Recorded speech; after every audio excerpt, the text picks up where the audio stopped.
Hello বন্ধুরা, কেমন আছেন সবাই? আশা করছি সবাই খুব খুব ভালোই আছেন।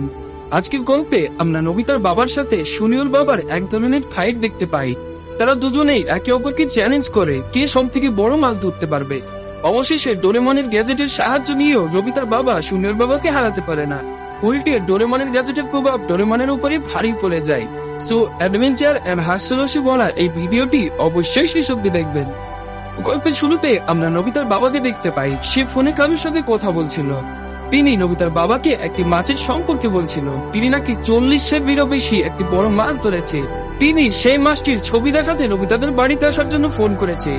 কিন্তু নবিতার বাবা বলেন, ধন্যবাদ আপনাকে, আপনার ওই মাছের ছবি দেখবার আমার কোনো ইচ্ছে নাই। তখনই ওই লোকটি নবিতার বাবাকে ভীতু বলে রাগায়, আর নবিতার বাবাও তাকে চ্যালেঞ্জ করে তার বাড়িতে ওই মাছটির ছবি নিয়ে আসতে বলে।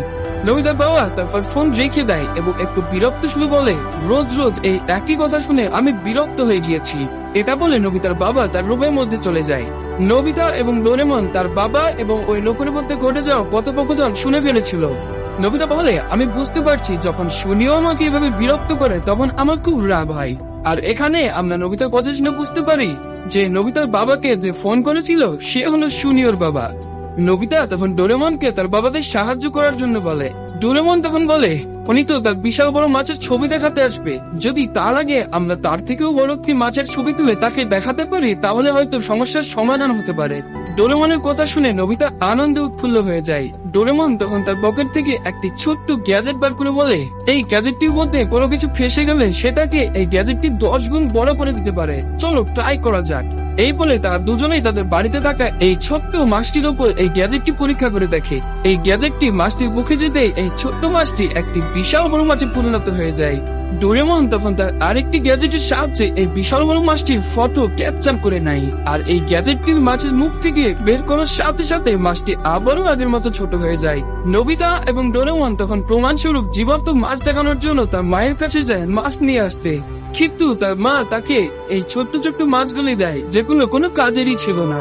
ইতিমধ্যেই এইদিকে এই ভদ্রলোকটি তার মাছের ছবিটি দেখানোর জন্য নবিতাদের বাড়ির সামনে চলে এসেছে, আর এইদিকে নবিতা আর ডোরেমন প্রমাণস্বরূপ জীবন্ত মাছ জোগাড় করতে ব্যর্থ। তারা তৎক্ষণাৎ দুজনেই অ্যানিওয়ার ডোরের সাহায্যে সুনিয়র বাড়িতে চলে যায় এবং সুনিয়কে তারা দুজনেই ধমকিয়ে তার এই ছোট্ট পুকুর থেকে এই মাছটি নিয়ে চলে আসে। এইদিকে সুনিয়র বাবা নবিতার বাবাকে এই বিশাল বড় মাছটির ছবিটি দেখিয়ে বলে, কি কেমন, তুমি কোনোদিন এরকম মাছ ধরতে পারবে না। নবিতার বাবা বলে, আমি অনেক ব্যস্ত মানুষ, তাই অতটা সময় পাই না। সুনিয়র বাবা তখন বলে, আরে সত্যি কথা বলে দাও না, তুমি মাছ ধরতে জানো না তাই তো? এইটা শুনে নবিতার বাবা উত্তেজিত হয়ে গিয়ে সুনিয়র বাবাকে চ্যালেঞ্জ করতে বসে। এবং তখনই নবিতা এবং ডোরেমন এসে বলে, ড্যাড আপনি তো এই ছবিটি একটু ভুলে গিয়েছিলেন। এই বলে তার এই হাতের ছবিটি তার বাবাকে দিয়ে দেয়।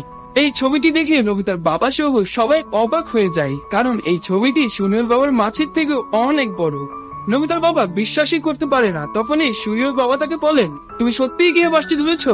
নবিতার বাবা তখন কনফিডেন্টের সঙ্গে বলে, অবশ্যই ধরেছি, এরকম মাছ আমি যখন তখন ধরতে পারি। সুনিয়র বাবার এই ঘটনাটি ঠিক হজম হচ্ছিল না, সেজন্য তিনি নবিতার বাবাকে চ্যালেঞ্জ দিয়ে বলে, আগামী রবিবার আমরা মাছ ধরতে বেরোবো, দেখা যাক কে সব থেকে বড় মাছ ধরতে পারে। নবিতার বাবা চ্যালেঞ্জ অ্যাকসেপ্ট করে নেয়। যাই হোক, দেখতে দেখতে রবিবার চলে আসে। তারা দুজনেই তাদের কথা মতো মাছ ধরতে বেরিয়ে পড়ে। নবিতা এবং ডোরেমন তার বাবাকে সাহায্য করার জন্য সেখানে উপস্থিত ছিল। কথা মতো তারা দুজন মাছ ধরা শুরু করে দেয়। কিছুক্ষণের মধ্যে সুনিয়র বাবার ছিপে একটি মাছ আটকায়। তিনি সেটাকে নিয়ে এসে নবিতার বাবাকে দেখিয়ে বলে, কি এখন একটা জোটে নাকি? বেচারা নবিতার বাবা উত্তরে কিছুই বলে না। তারা আবারও শুরু করে দেয় মাছ ধরা। এইদিকে সুনিয়র বাবা পটাপট একটার পর একটা মাছ ধরে যাচ্ছিল, আর এইদিকে নবিতার বাবা বসে বসে মাছি মারছিল। তখন নবিতা এবং ডোরেমন চুপি চুপি জলের তলায় গিয়ে নবিতার বাবার ছিপের মধ্যে এই গ্যাজেটটি লাগিয়ে দেয় এবং এই ছোট্ট মাছটিকে তার বাবার ছিপের মধ্যে আটকে দেয়। নবিতার বাবা ছিপে মাছ আটকিয়েছে এটা বুঝতে পেরে ছিপ উপরের দিকে টান দেয়, আর একটু পরে এই বিশাল বড় মাছটি জল থেকে উঠে আসতেই নবিতার বাবা অনেক ভয় পেয়ে গিয়ে সেখান থেকে পালিয়ে যায়। ডোরেমন তখন নবিতাকে বলে, আমি ভুল করে গ্যাজেটের সেটিং 10 গুণ বেশি করে দিয়েছি, এই কারণেই এমনটা হয়েছে। নবিতার বাবা এইদিকে সুনিয়র বাবাকে গিয়ে সম্পূর্ণ ঘটনাটি বলে। সুনিয়র বাবা তখন নবিতার বাবার কথায় বিশ্বাস করে না। যাই হোক, নবিতার বাবা আবারও ফিরে আসে মাছ ধরতে। নবিতা তখন তার বাবাকে ছিপটি দিয়ে বলে, ড্যাড ডোরেমনের এই গ্যাজেটের ফলে এমনটা ঘটেছিল, আর এর ফলে আপনি সুনিয়র বাবাকে হারাতে পারবেন। তাছাড়া এটাও খেয়াল রাখবেন যে মাছের পেট থেকে ছিপ বের করে নেওয়ার সাথে সাথে মাছটি আবারও আগের আকৃতিতে ফিরে আসবে। নবিতার বাবা তখন নিরুপায় হয়ে নবিতার দেওয়া ছিপটি নিয়ে নেয় এবং আবারও শুরু করে দেয় মাছ ধরা। কিছুক্ষণ পর সুনিয়র বাবাও সেখানে চলে আসে নবিতার বাবার কাণ্ড কারখানা দেখতে। আর এইদিকে নবিতা এবং ডোরেমন ছোট্ট ছোট্ট মাছ খুঁজছিল যেটা দিয়ে নবিতার বাবার ছিপের মধ্যে আটকানো যায়, এবং তারা সামনে একটি মাছ দেখতে পায়। তারা মাছটিকে ফলো করতে লাগে আর কিছু দূর গিয়ে ডোরেমন ছিপের তড়িটি ওই মাছের দিকে ছুঁড়ে মারে, কিন্তু ছিপের তড়ি মাছের গায়ে না গেঁথে এই জুতোর গায়ে লেগে যায় আর মুহূর্তের মধ্যেই এই জুতোটি বিশাল বড় হয়ে যায়। এটা দেখে নবিতার বাবা ও সুনিয়র বাবা আশ্চর্য হয়ে যায়, কারণ এত বড় জুতো তার কোনোদিনই রাখেনি। যাই হোক, সুনিয়র বাবা তখন বলে, এই তোমার মাছ তাই না? এটা হলে সুনিয়র বাবা সেখান থেকে চলে যায় আর নবিতার বাবা একটু বিরক্ত হয়ে আবারও নদীর তলে ছিপ ফেলে দেয়। কিছুক্ষণ পর নবিতা এবং ডোরেমন একটি ছোট মাছ দেখতে পায়। তখন সেই মাছটিকে ধরে নবিতার বাবার ছিপের মধ্যে গেঁথে দেয়। নবিতার বাবা মাছের ছিপ টেনে তুলে দেখে একটি বড় মাছ গেঁথেছে। সে আনন্দিত হয়ে সুনিয়র বাবাকে ডাক দেয়, কিন্তু এই ছোট্ট মাছটি লাফালাফি করতে গিয়ে নবিতার বাবার মাছের ছিপ থেকে খসে যায়, যার ফলে মাছটি আবারও আগের মতো ছোট্ট হয়ে গিয়েছে। আর ইতিমধ্যে সুনিয়র বাবাও সেখানে চলে আসে, এসে নবিতার বাবাকে তার ধরা মাছ দেখাতে বলে। নবিতার বাবা তখন কি উত্তর দেবে কিছুই বুঝতে পারছিল না। তখন সুনিয়র বাবা নবিতার বাবাকে অকর্মঠ ভেকি বলে, যার জন্য নবিতার বাবা আবেগের বশে তার হাত এইভাবে ধরতে তার হাতের ভেতর থেকে লুকিয়ে রাখা এই ছোট্ট মাছটি সুনিয়র বাবা দেখে ফেলে। নবিতার বাবা তখন তৎক্ষণাৎ মাছটিকে নদীর জলে ফেলে দিয়ে বলে, আমি এই ছোট্ট মাছটির মনকে ধরেছিলাম, কিন্তু সে পালিয়ে গেছে। চিন্তা করো না, আমি এর থেকেও আরো বেশি বড় মাছ ধরবো। এই বলে নবিতার বাবা তার মাছের ছিপ আবারও নদীতে ফেলে। ডোরেমনরা তখন আবারও ওই ছিপে মাছ গাঁথার জন্য মাছ খুঁজছিল। তখনই কোথা থেকে একটি অক্টোপাস এসে সমস্তটাও কালো অন্ধকার করে দেয়, যার ফলে নবিতা এবং ডোরেমন অন্ধকারে কিছুই দেখতে পায় না। তখনই নবিতার বাবার ছিপে কিছু একটা বাঁধে। সে ছিপে টান দিতে নদীর জল থেকে উঠে আসে এক বিশাল বড় ডোরেমন। মানে অন্ধকারের মধ্যে এই ছিপের হুক ডোরেমনের মাথায় গেঁথে যায়, আর ভুলবশত ডোরেমনই নবিতার বাবার শিকার হয়ে যায়। সুনিয়র বাবার বুঝতে তখন এক পাশে একটা সন্দেহ ছিল না যে ডোরেমনের গাছেটির সাহায্যে সেদিন নবিতার বাবা এই বিশাল বড় মাছের ছবি তুলেছিল। যাই হোক, পরের দিন নবিতা শিজুকার সাথে হোমওয়ার্ক করার জন্য হাঁটতে হাঁটতে শিজুকার বাড়ির উদ্দেশ্যে রওনা দিচ্ছিল। তখনই জিয়ান তার বাড়ির বাইরে বেরিয়ে এসে নবিতাকে বলে, নবিতা, আমাদের বাড়ির সকলে আজ ঘুরতে গেছে, তো চলো আমরা দুজনে খেলা করি গা। নবিতা তখন জিয়ানের কথায় রাজি হয় না। জিয়ান তখন নবিতার উপর রেগে গিয়ে তাকে জোর করে তার বাড়ি পরিষ্কার করার জন্য নিয়ে যায়। এইদিকে নবিতার আসতে দেরি দেখে শিজুকা তাকে খুঁজতে বেরিয়ে পড়ে। তখন রাস্তায় তার সাথে ডোরেমনের দেখা হয়। ডোরেমনকে শিজুকা নবিতার ব্যাপারে জিজ্ঞেস করতে রাস্তার পাশে জিয়ানের বাড়ি থেকে নবিতার কান্নার গলা ভেসে আসে। তখন ডোরেমন এবং শিজুকা জিয়ানের ঘরের ভিতরে গিয়ে দেখে সমস্ত ঘর অবছান্ন হয়ে পড়ে আছে, আর জিয়ান নবিতাকে সেগুলো পরিষ্কার করার দায়িত্ব দিয়ে চলে গেছে। শিজুকা তখন নবিতাকে বলে, চিন্তা করো না, আমি তোমাদের সাহায্য করব, এবং ঘর পরিষ্কার করার পর আমরা দুজন এখানে বসে হোমওয়ার্ক কমপ্লিট করব। আমি বাসায় থেকে ব্যাগ নিয়ে আসি। এই বলে শিজুকা সেখান থেকে চলে যায়। ডোরেমনের মাথায় তখন একটি বুদ্ধি আসে। সে তার পকেট থেকে এই গ্যাজেটটি বার করে কোনোভাবে এই বাড়ির মধ্যে ইনস্টল করে দেয়, এবং গ্যাজেটটি চালু হওয়ার সাথে সাথে একটি ভূমিকম্প শুরু হয়। ডোরেমন তখন জিজ্ঞেস করে, মিস্টার ঘোর, আপনি যদি রোবট হয়ে থাকেন তাহলে উত্তর দিন। তখনই পাশের এক টিভির মধ্যে থেকে কি সব জাপানি ল্যাঙ্গুয়েজ ভেসে ওঠে, যেটা আমার মাথার উপর দিয়ে চলে যাচ্ছিল। যাই হোক, নবিতা এবং ডোরেমন বুঝে যায় যে ডোরেমনের গ্যাজেটের ফলে পুরো বাড়িটি একটি রোবটে পরিণত হয়ে গেছে।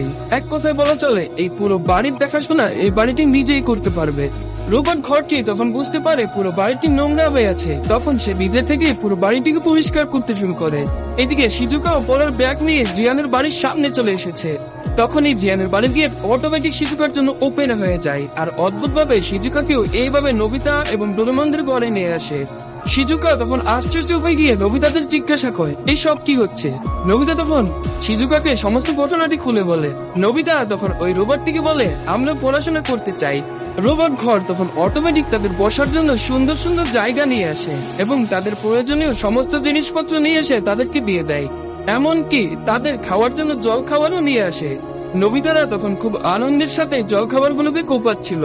ঠিক তখনই বাইরে থেকে এই চশমিশ আঙ্কেল এসে নবিতাদেরকে খেলনা কিনতে বলে, কিন্তু নবিতারা খেলনা কিনতে রাজি হয় না। তখনই এই চশমিশ আঙ্কেল রেগে গিয়ে নবিতাদের উপর আক্রমণ করে দেয়, আর সেই ঘরে ঢুকতেই তার পায়ের জুতো তলায় নোংরা ঘরের মেঝেতে লেগে যায়, যার ফলে রোবট ঘরটি প্রচন্ড রেগে গিয়ে এই লোকটিকে আচ্ছা করে ধোলাই দিয়ে ঘর থেকে বের করে দেয়। যাই হোক, নবিতারা তখন তাদের পড়াশোনা সেরে বাড়ি ফিরে আসছিল। তখনই জিয়ান রাস্তার মাঝে তাদের জিজ্ঞেস করে, ওই নবিতা, আমার ঘর পরিষ্কার হয়েছে? নবিতা তখন সাহস করে বলে, তোমার ঘরের দেখভাল সে নিজেই করতে পারবে। এই বলে তারা সবাই সেখান থেকে চলে যায়। জিয়ানও তখন তার বাড়িতে ফিরে আসে, আর বাড়িতে এসে নিত্যদিনের মতো তার হাতের ব্যাট সহ হাতের গ্লাভস সব মেঝেতে ছুঁড়ে ফেলে দেয়। আর তখনই অটোমেটিক ভাবে সেগুলো যথাস্থানে পৌঁছে যায়, আর জিয়ানের জন্য এক গ্লাস শরবত আসে। জিয়ান তখন মনে মনে ভাবছিল, আরে সত্যি তো, আমার ঘর তো নিজে থেকেই সবকিছু করছে। তখন জিয়ান বলে ওঠে, সবই ঠিক আছে, কিন্তু এর থেকেও আর একটু ভালো হলে আরো ভালো হতো। জিয়ানের এই কথায় রোবট ঘরের কামে যেতে সে রেগে মেগে একাকার, এবং জিয়ানকে এইভাবে ঘর থেকে বের করে দেয়। সে কোনোভাবে আর বাড়িতে ঢুকতে পারছিল না। তখনই সে নিরুপায় হয়ে নবিতাদের কাছে যায় এবং গিয়ে বলে, যেহেতু এর জন্য তোমরাই দায়ী, তাই আবেগ তোমাদের ঘরে থাকবো। কিন্তু তারা কেউ রাজি হয় না। তখন জিয়ান সুনিয়র বাড়িতে থাকার জন্য সিদ্ধান্ত নেয়। সুনিয়র বাড়ির দরজার সামনে জিয়ান আসতেই সুনিয়র টেলিফোন কানেক্টরের সাহায্যে জিয়ানকে বলে সুনিয়র টিউশনে গেছে। বেচারা জিয়ান তখন নিরুপায় হয়ে বাড়ি ফিরে আসে, কিন্তু কিছুতে এসে সে বাড়িতে ঢুকতে পারছিল না। তখন সন্ধ্যা হয়ে যায়। জিয়ান ক্লান্ত হয়ে বাড়ির পাশে এই জায়গায় শুয়ে পড়ে।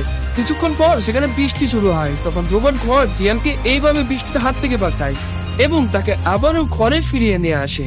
সে তখন তার ভুল বুঝতে পারে, সে রোবট ঘরের কাছে ক্ষমা চেয়ে নেয়। আর এখানেই এই ভিডিওটি শেষ হয়। সো বন্ধুরা, কেমন লাগলো আজকের এই ভিডিওটি সেটা আমাদেরকে কমেন্টে জানিয়ে যাবেন। পুরো ভিডিওটি দেখার জন্য আপনাকে অসংখ্য ধন্যবাদ।